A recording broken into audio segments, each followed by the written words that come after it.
What I'm gonna tell you is I'm gonna give you some pretty direct information about what I observed first semester. Most of it is good. What I saw first semester, by and large, was people who were positive, willing to do what we were asking. And that's really like, those are the biggest barriers for some students. Some people come in and they don't feel good about what's going on. And they're not bought in to the idea that we can work together and learn and have fun and like actually accomplish something worthwhile. And what I feel like is, for the most part, you all were there.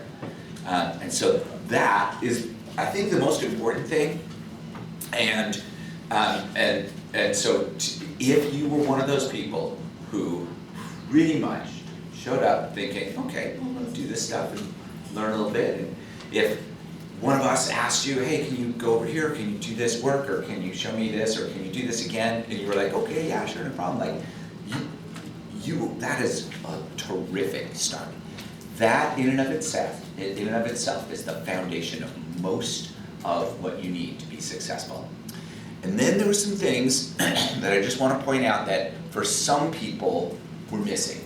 And these fall into the categories of things that I think of as barriers.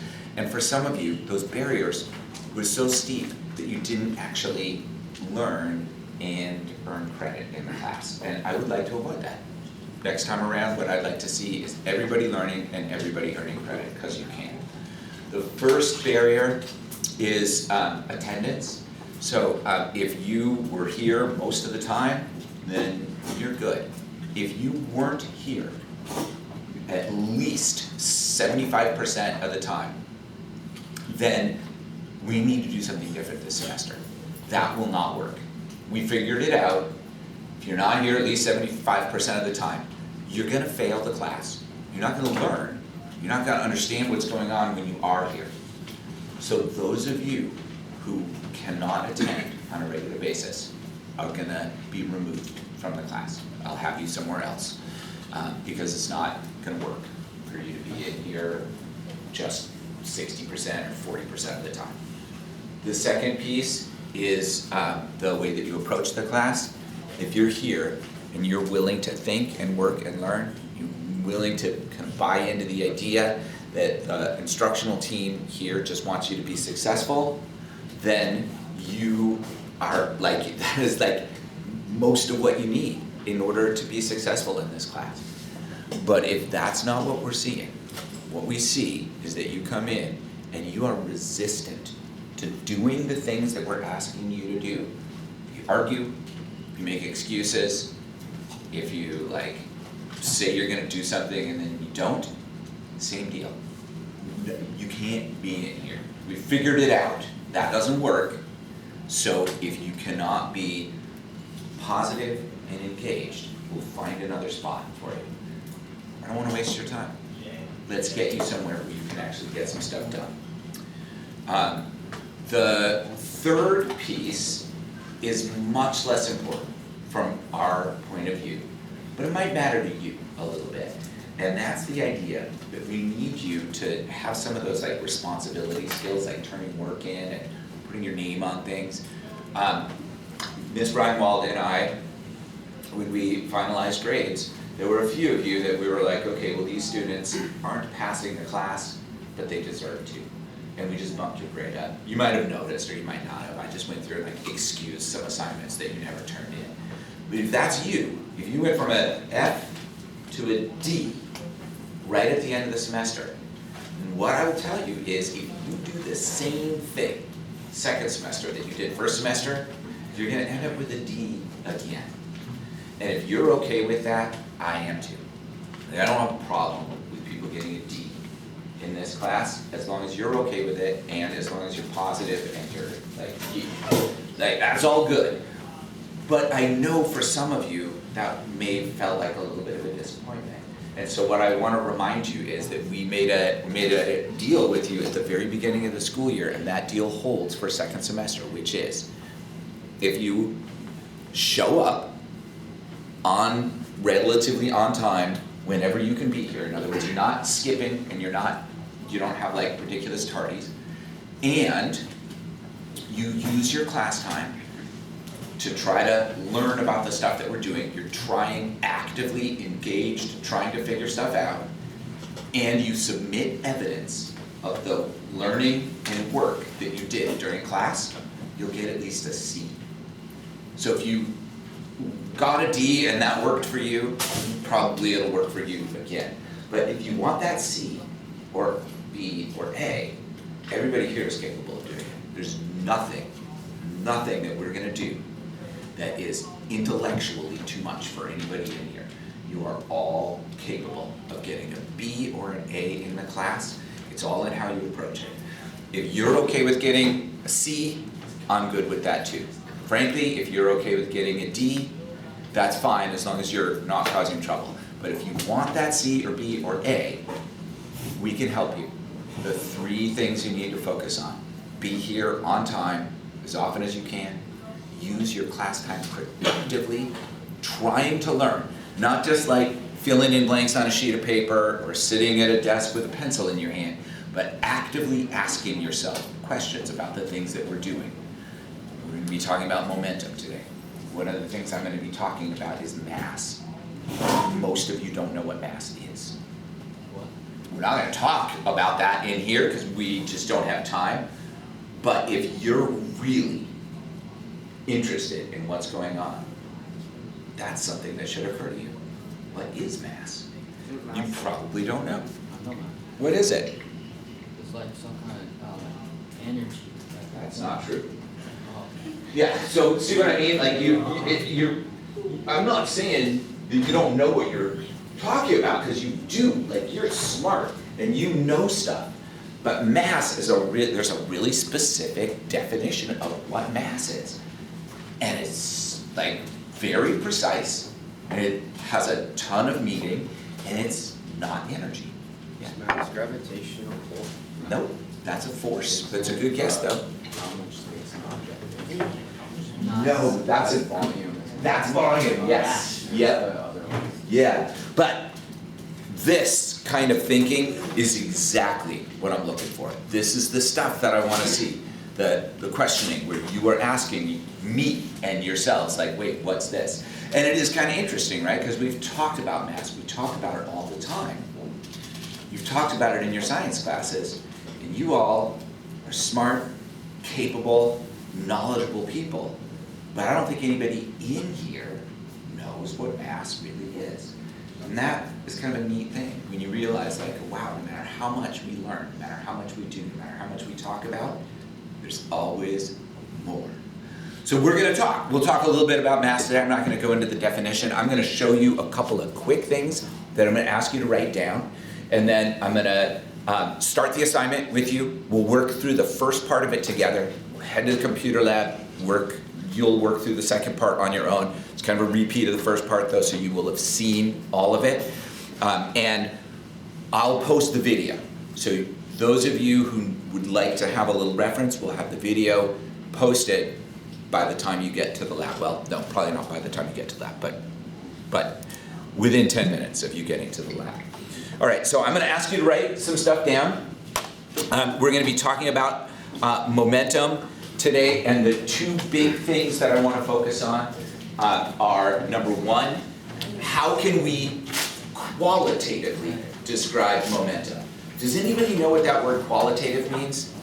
What does qualitative mean? Oh, what, are we writing this down? No, so the deal with notes is if I underline it, I want you to write it down. Or if I write it, I want you to write it down.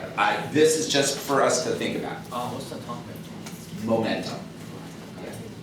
So, what does qualitative mean? Does anyone have any idea what that means? Qualitative?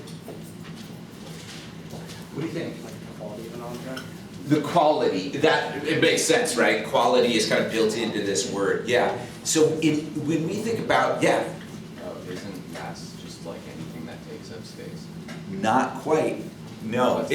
Mass ultimately will take up space, but that's not quite what it is. It's a little bit more than that, but yeah, it does take up space, yeah. Mass, density, and volume. It's not, no. Density, is mass divided by volume. So they're related, but they're not the same.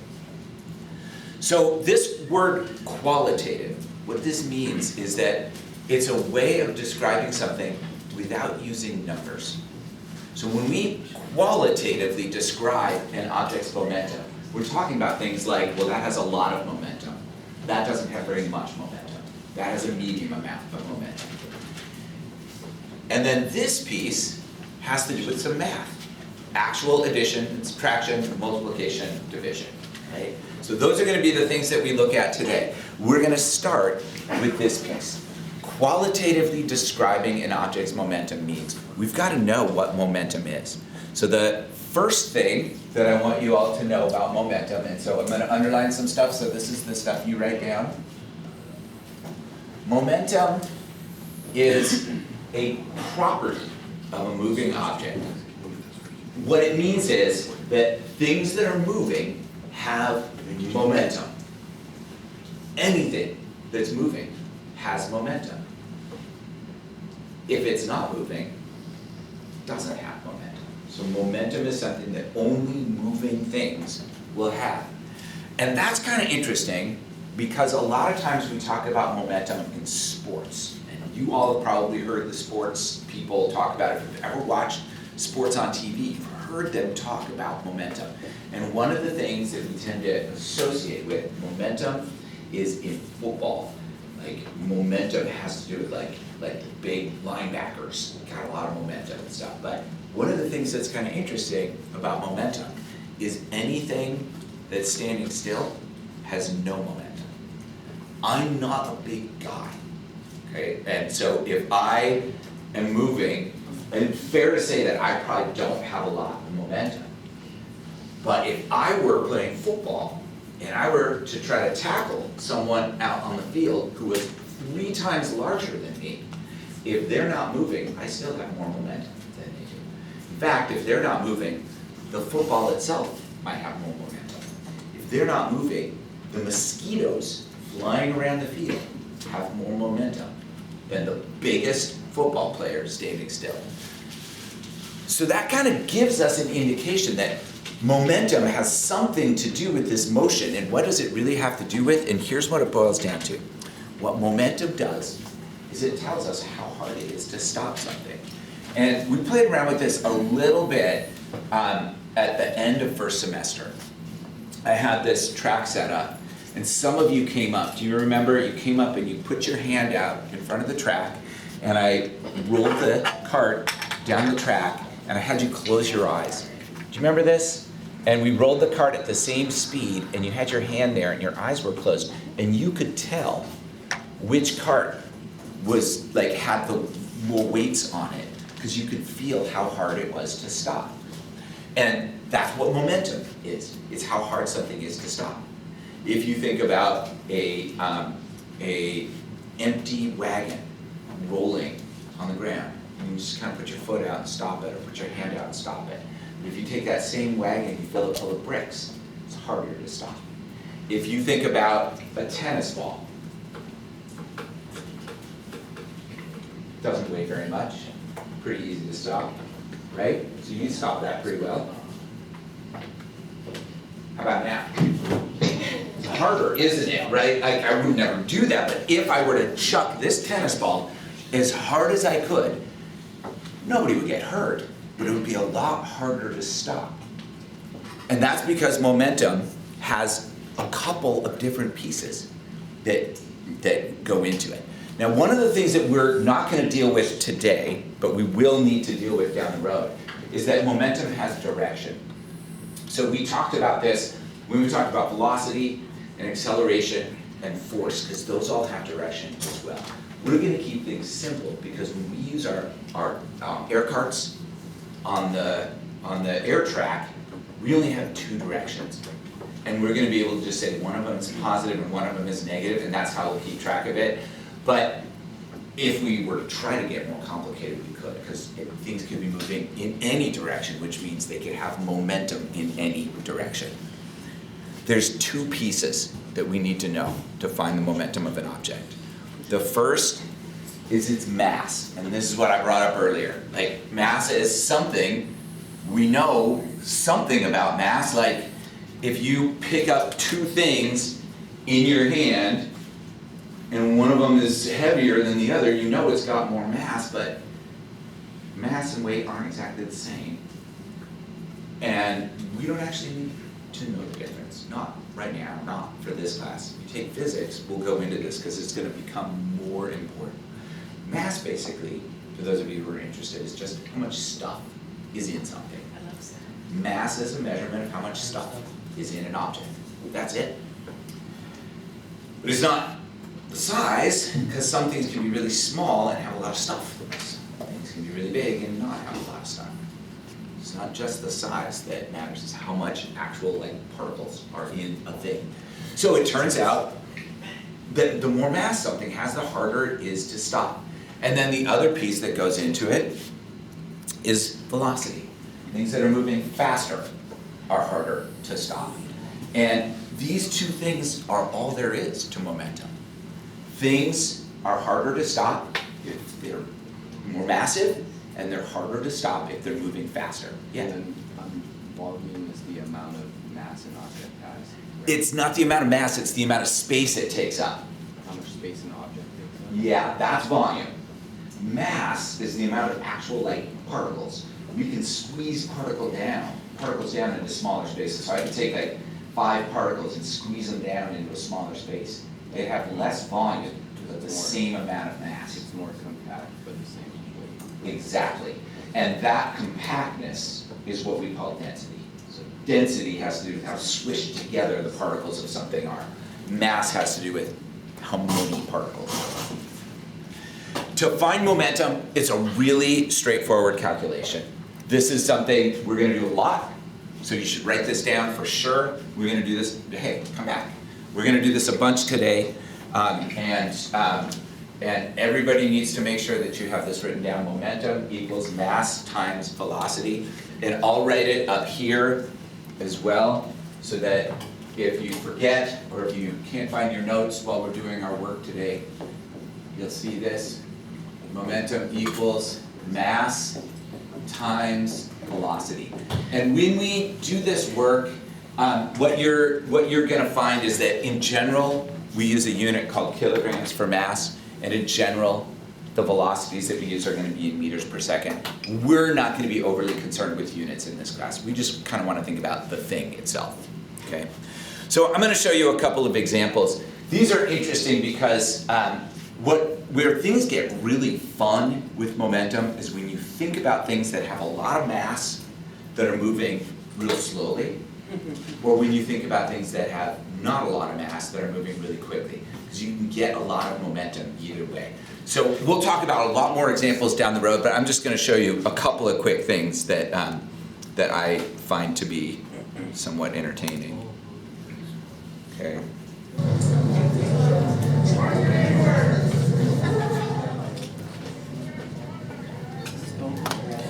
The boat's not moving that fast, is it? But these people are figuring something out. Except, no, I know. But look, we've got a good Samaritan here who's going to come in. He rescues her, and if that were a tennis ball, we could all catch it with our bare hand. But since it's a super yacht, it literally crushed metal and concrete. Wasn't moving very fast, but its enormous mass gave it a bunch of momentum. It was really hard to stop, okay? And here's another example, and this one is, it's a little bit misleading because the amount of mass that we're talking about here is pretty large, but what really factors into what's going on here is its speed. So this is just a brief segment of a much longer video, but this is talking about something that's relatively small that's moving relatively quickly.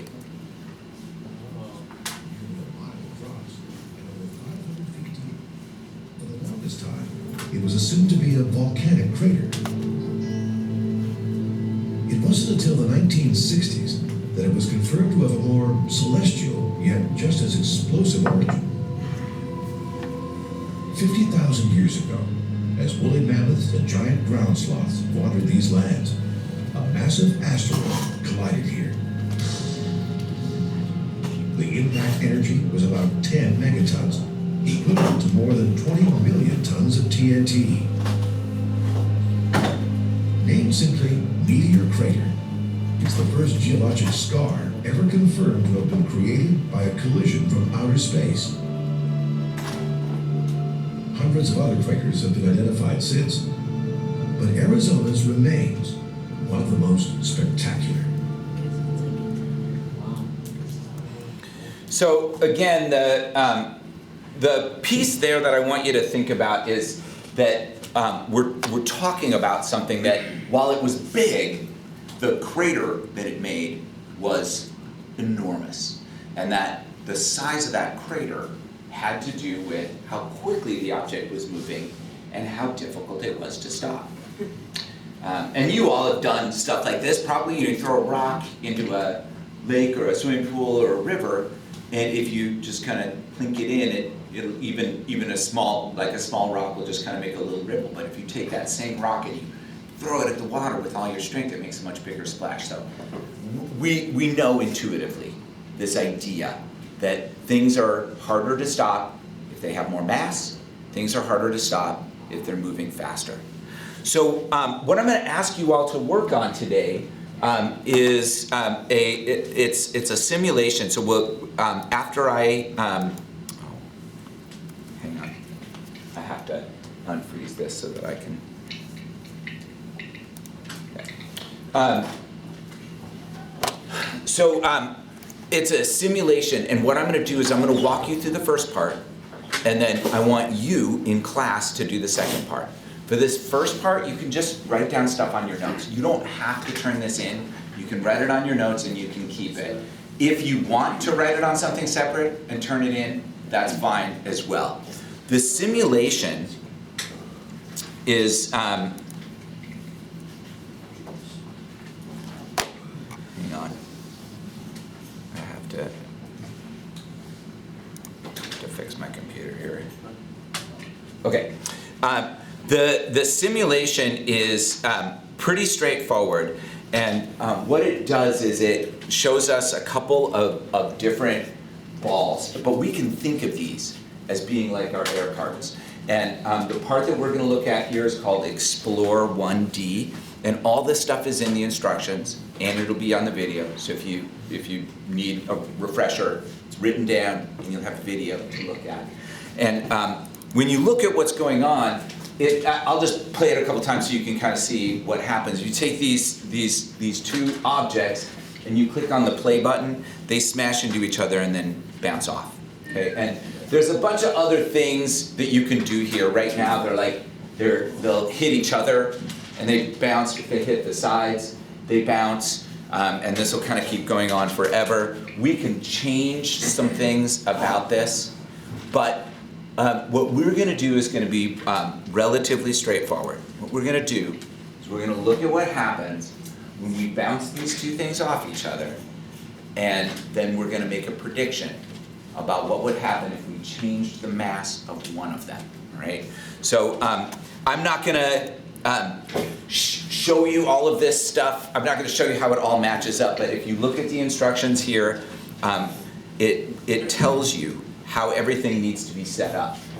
This needs to be 100% elastic, this needs to be 0.5 kilograms, 1.5 kilograms, the velocities need to be 1 and negative 0.5. You need to click the More Data button. Here's what all that looks like in the simulation. When you first start it, if you click this button right here, More Data, then everything else is exactly the way that it needs to be. Okay? So right now, it's all set up just the way that we need it. And all we're gonna do is we're gonna bounce these two balls into each other and see how fast they're going after they've collided. So to do that, I'm just gonna click play, and then I'm gonna pause it. So they bonked into each other, and then they bounced off each other, and here are their velocities, right here. Negative 1.25 and 0.25. And in the assignment, what it says is after you've done the collision, we need to complete this data table. So there's 4 things to write down here. And you can do this on the document if you want, or you can just make your own data table that has these 4 columns in it. The first one is the velocity of the first cart before the, or sorry, the velocity of the first cart after the collision. The second one is the momentum of the first cart. The third one is the velocity of the second cart. And the fourth one is the momentum of the second cart. We're gonna get the velocities from the simulation itself. After the collision, you can't read this anymore because it's too small, but this says negative 1.25. My left-hand cart has a velocity of negative 1.25. To find the momentum of the first cart, I'm going to use this equation, mass times velocity. The mass was 0.5, the velocity is negative 1.25, so I can just put that into a calculator.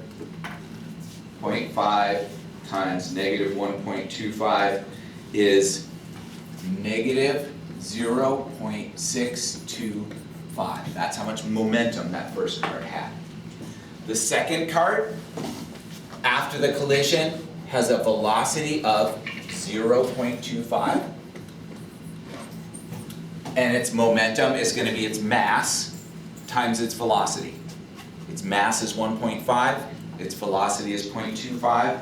So if I multiply those two numbers together, I get 0.375.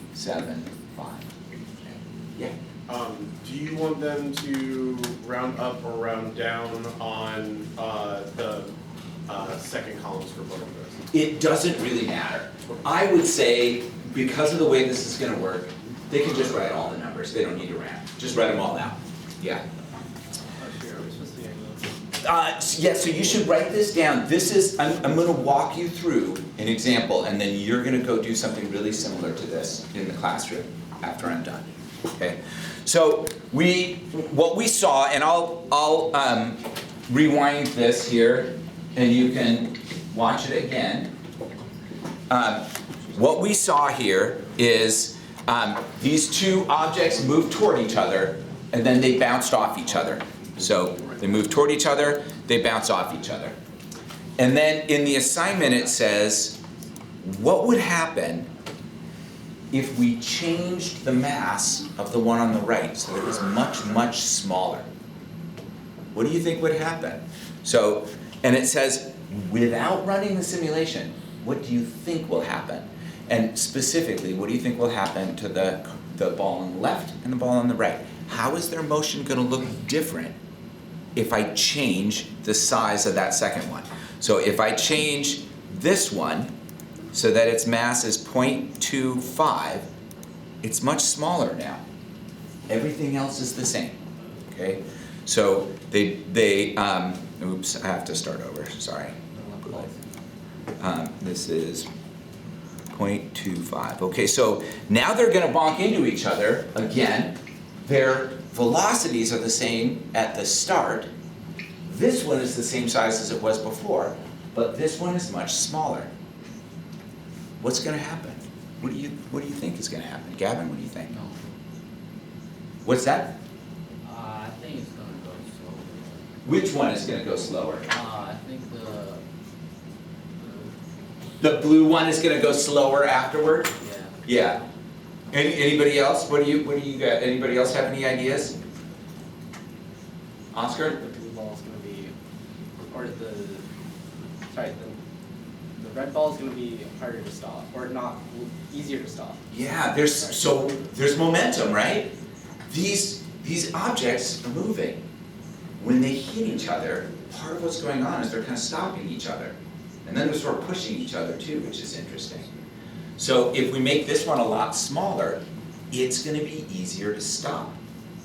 And what does that tell us about what's going to happen to this one?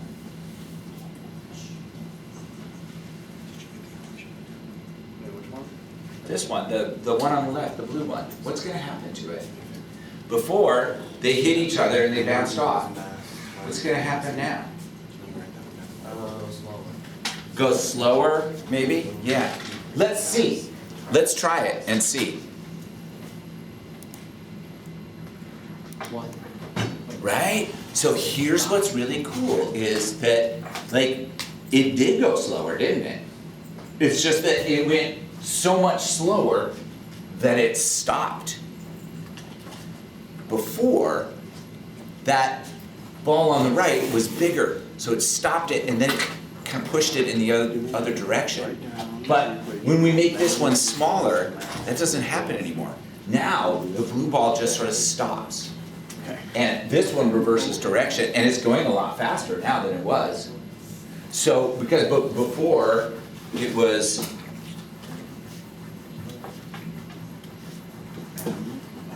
was going 0.25 meters per second after they bumped into each other, and now it's going 1.5. So this one is going faster. This one just stopped. What's the previous velocity? 0.25 for this one. Negative or positive? It was positive, yeah. So this activity is not designed to get you guys to completely understand all of this stuff. What we want for you to get from this activity is, number one, we want you to practice calculating momentum. So that's mass times velocity. It's a pretty easy calculation on your calculator, but you have a lot of stuff to keep track of, so you have to practice doing it. The second thing that we want you to start thinking about is the idea about making predictions, things. So if you think about your air carts, you're gonna be like putting them on the track and sliding them. What happens if you take two air carts and you slide them toward each other? What happens if one of those air carts is moving faster? What happens if one of those air carts has more mass? All of those things are exactly what we're seeing here. Two objects moving toward each other with different masses and different speeds. And ultimately, what we want to be able to do is make predictions. Ideally, we would be able to look at a scenario and say, well, here's what's going to happen. Okay? When you, in just a moment, we're going to head back to the computer room so that you guys can do part 2 of this simulation. I just want to show you one thing really quickly, which is that when you do part 2 of the simulation, there is one thing that's going to be different, and that's this slider right here. Right now, it's all the way to the right, and it says 100% elastic, and we want it to be all the way to the left. We want it to just say 0%, or this is the same as 100% inelastic. We'll talk about elastic and inelastic collisions later, but what I want you to do is see how they look different when you use the simulation, right? So we just together went through this first scenario with elastic collisions, and what you're gonna do in the computer lab right now, head back there, and your goal is gonna be to get through this second scenario where everything is the same except we're dealing with an inelastic collision now, right? All you're supposed to do for part 1 is just write the numbers. You don't even have to. I said you could write it in your notes if you want. I just wanted you to see me do it, so now you can do it. Okay, any questions before you all head back? Yeah. It's on Canvas, on modules. I am gonna post this video. I will be there shortly. I got yours all down.